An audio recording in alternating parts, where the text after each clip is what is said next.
Does motion prove God exists? Let's consider.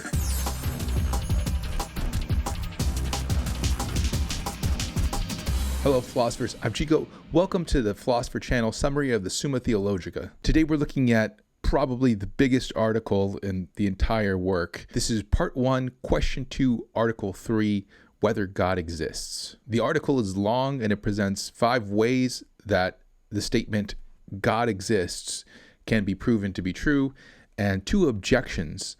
And we are going to take each one in turn, and so I'm going to have to actually make different videos for each one of them just so that we can spend enough time to really understand what they're talking about. But just to begin, so this is part 1. Aquinas' position, of course, is that God does exist. And he quotes Exodus 3:14 in saying that God says in his person, I am who am, or I am that I am. So the position is that God exists. Let's look at the first way to show that God exists. And by the way, we're talking about ways here. These aren't totally worked out proofs. If you're looking for that, you can look in other works like Summa contra Gentiles. But argument 1 is the argument from motion. He calls this the more manifest way because it's more obvious to us. At least the starting point is more obvious. And the starting point is that something is moved. And it's most manifest to us because when you look around, you see, things are moved. 2, though, nothing is moved except insofar as it is in potency to that to which it is moved. In other words, in order for a thing to move, it must have the potential to be able to move. So that word potency here, we're going to see a lot. Potency is another word for just potential or potentiality. 3, to move something is to reduce it from potency to act. So here's another word, act. The word act is sort of shorthand for actuality or actual. So in order to move something, you make it from being potentially that thing to being actually that thing. So it might be potentially over there, and now you're reducing it from potential to, it has the potential to being over there, to actually being over there. 4, something can be reduced from potency to act only by something in act.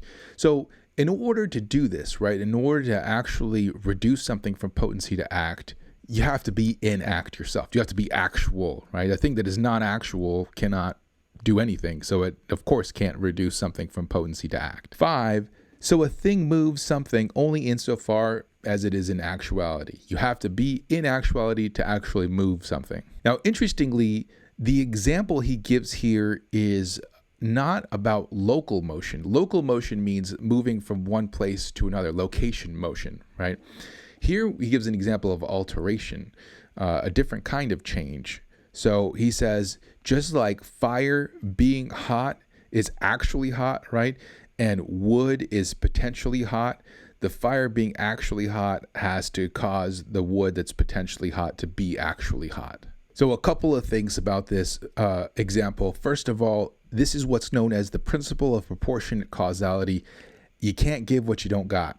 Right. And what this means is not necessarily what this is something that's been much maligned in philosophy, which doesn't need to be so.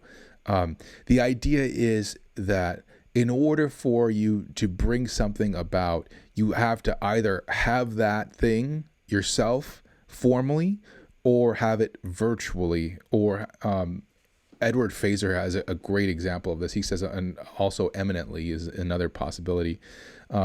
He gives the example of if I give you $20, let's say I cause you to have $20. So there are a number of ways that I can do that. I could actually have the $20, so I formally have the $20 and hand it to you. I might not have it, but my bank might have it, and I might have my bank send it to you, so I have it virtually in that case, and so I can still cause you to have it, or I might have access to the U.S. Mint, and this is a way I can just print it out for you. And so I would have it eminently. I wouldn't actually have it formally myself, and I wouldn't even have it in my bank account, but I'd have the ability to create it out of nothing. So those are three different ways that I can cause you to have something, and in which I would actually have the thing myself. But it's got to be in one of those three ways. If I didn't have one of those three ways of having the $20, I couldn't actually give it to you. So that's the idea here. Second, as I said already, we're expanding the definition of motion here to be not only local motion, but also alteration, change of characteristic.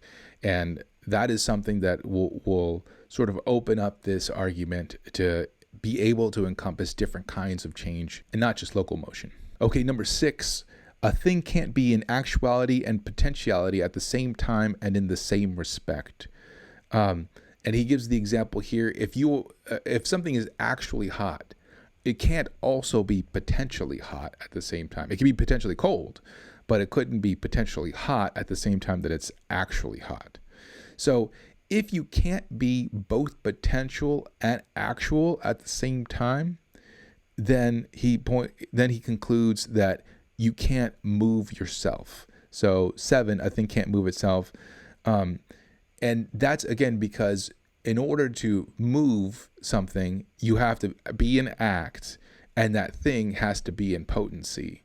So if you can't be in both potency and act at the same time and in the same way, then you couldn't move yourself. 8, so whatever is in motion must be put into motion by another. This is something we can call the principle of motion. If you're moved, you have to be moved by something else. And this is a point of contention.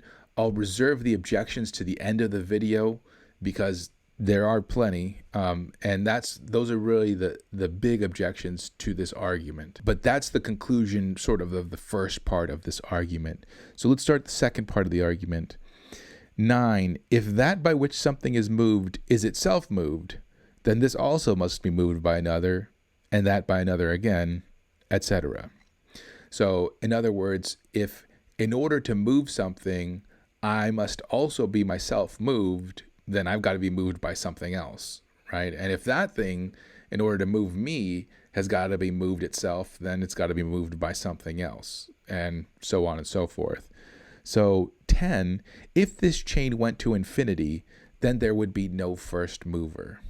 Now, you might think that you know where he's going with this, and I think a lot of people are confused when they read this argument. They think that it's like the Kalam cosmological argument, where they have a problem with the existence of an infinite series. And that is not the problem here.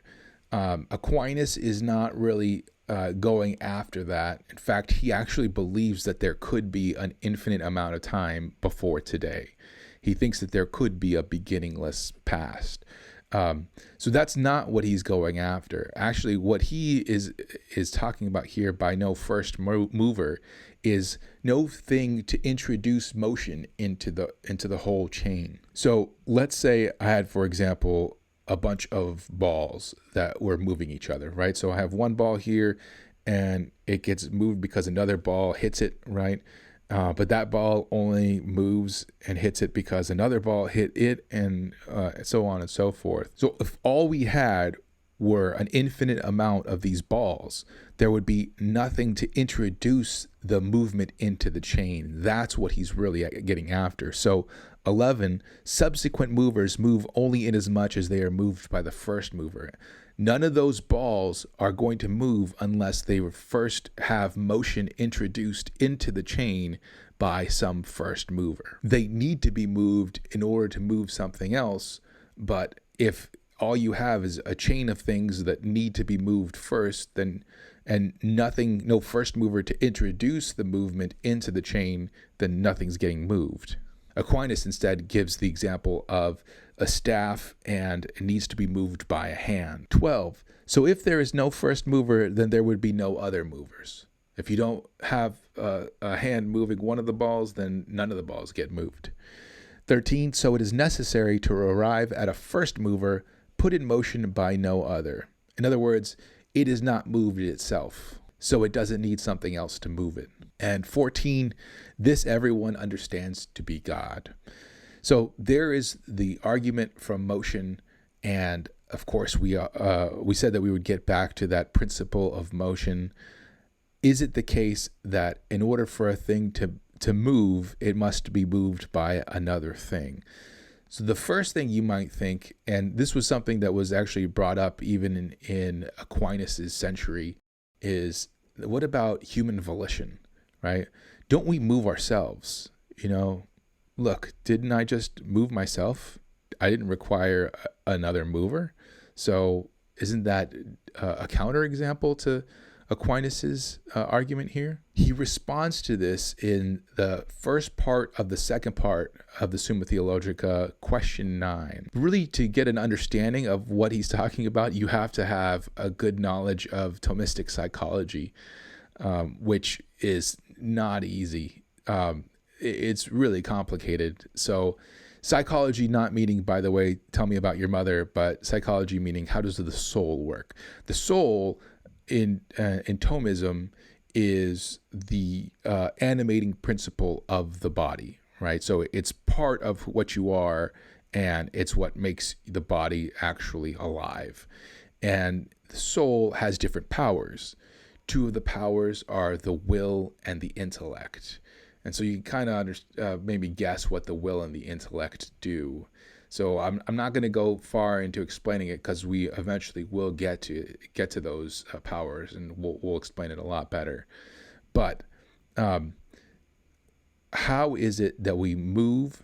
Well, here is the idea. There are two ways that a power of the soul can be in potency. First, the exercise of an act, and what this means is simply with respect to either acting or not acting. Either you do it or you don't do it. So this is sort of the executive function here. And this is what happens with the will. The will just directs. And for example, it will direct the intellect to act. It'll tell it, hey, you do this. And then the soul can be in potency in order of specification. So this is with respect to what kind of act, doing this or doing that, where the focus is, on this case, is on the object of the act. So this would be something like the intellect presenting an object to the will, so the will can, decide what to do. But since the intellect is presenting the object, it's determining what kind of an act this is going to be, and the will is determining, do it or don't do it. Okay, with that in mind, so we have, these two ways of being in potency. The will and the intellect are both in potency in acting. How is it the case that we could move ourselves? What actually happens is one of the powers moves a different power. The intellect moves the will by presenting it with an object. So it presents it with an object, and the will decides, yes, go after that, because the will desires that thing. So the will choose that thing. So it's not that one thing is causing itself to move. It's that part of us is causing another part to move. The intellect is causing the will to move. Of course, what caused the intellect to present that object? What moved the intellect to present that object? The will did. The will directed the intellect to take counsel. So the intellect isn't moving itself either. Of course, we have the question, well, the will is now moving the intellect, which moves the will. Well, what moved the will in the first place? And here Thomas says an impulse. And so an impulse moves the will. What is this impulse? This impulse is something from God. So remember, the whole point of this argument was that God moves all things. So in order for that to be true, God would have to move human will as well. So God moves us to act. It may seem like, but wait a second, don't we act freely? Isn't there a free will in this? And yes, Aquinas believes that there is free will. He thinks that God directs everything to act in accordance with its nature, and our nature is one of free will. So it directs us to act with free will. So what does that all look like? At this point, we've gotten super complicated. I'm just hopefully showing you that all of this directly links back to God with that first motion. So this is still in line with his argument here. A second objection, what about falling bodies? If a thing falls out of the sky, it doesn't have anything moving it, right? So isn't that another counterexample? For Aquinas, he says that it's the generating principle that is the efficient cause of that thing's motion. So whatever generates that thing, that is what's causing it to move. And a third objection is pretty similar. What about projectiles? So we'll call this inertial motion. What about, for example, throwing a spear? Now, at the very beginning, you're throwing the spear, right? So that introduces some kind of, there's the movement. But then once you've let go, the spear keeps going. It's not being moved at that point. So how is it that it keeps moving when it's not being moved by something external to it? Now, before I move any further, I should note that just saying inertia is not sufficient, because inertia isn't a cause, and it's not a search for a cause. It's a physico-mathematical description of what happens, but it's not in any way an attempt at a cause. What we're looking here is at causes of motions.